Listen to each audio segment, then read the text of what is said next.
Anthony, Joshua here. Eddie.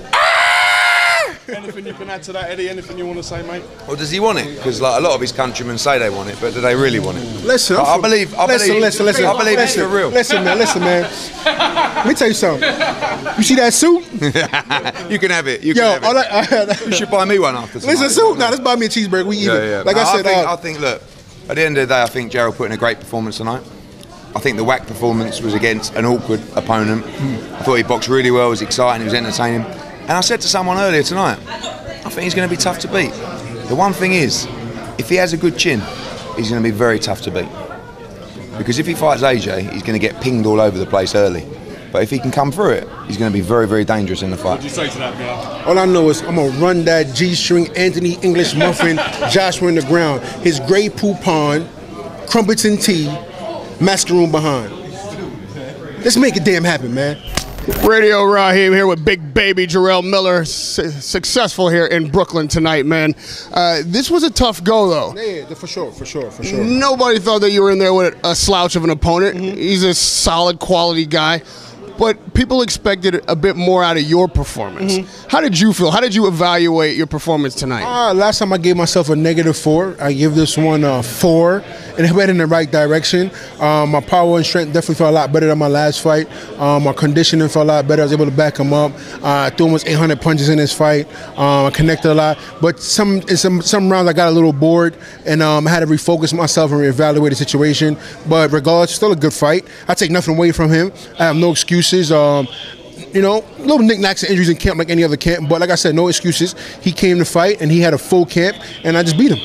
Now, you said that HBO wanted to build you on Matchroom cards. That makes sense. This is obviously an opportunity for you to showcase, kind of make your case, not to Eddie Hearn per se, but the fans, let them know that you come to get it, and this is an exciting fighter that could be exciting against the guys they want to see.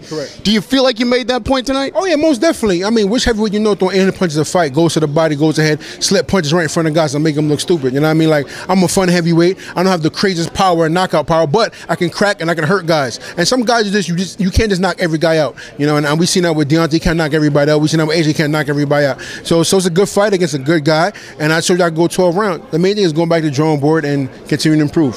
You talked about the guys you've been knocking out, and when you were doing that, you came in a bit heavier, a bit lighter, excuse me.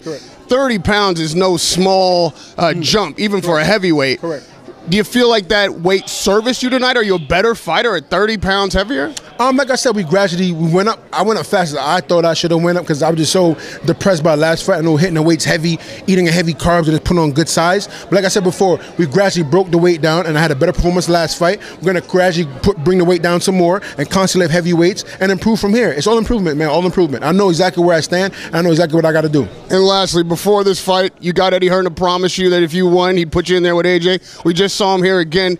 If you make that fight, when does that fight happen, and how close is it in reality? Do you believe what Eddie Hearn is saying? I've told you guys this many times before. Even though I'm a young promoter and I promote myself at this point, and I have Sleater Promotions on my side, I don't believe nothing nobody says. I don't trust nobody. So as a promoter, I already know if they don't pen and paper, don't mean squat. So if they don't pen and paper, it went through one ear and went through the other. So like I said, I'm not gonna wait and beg, get on my knees. I don't do that. I'm not begging nobody. So I'm going back to the drawing board with my team and figure out what I want. That's it.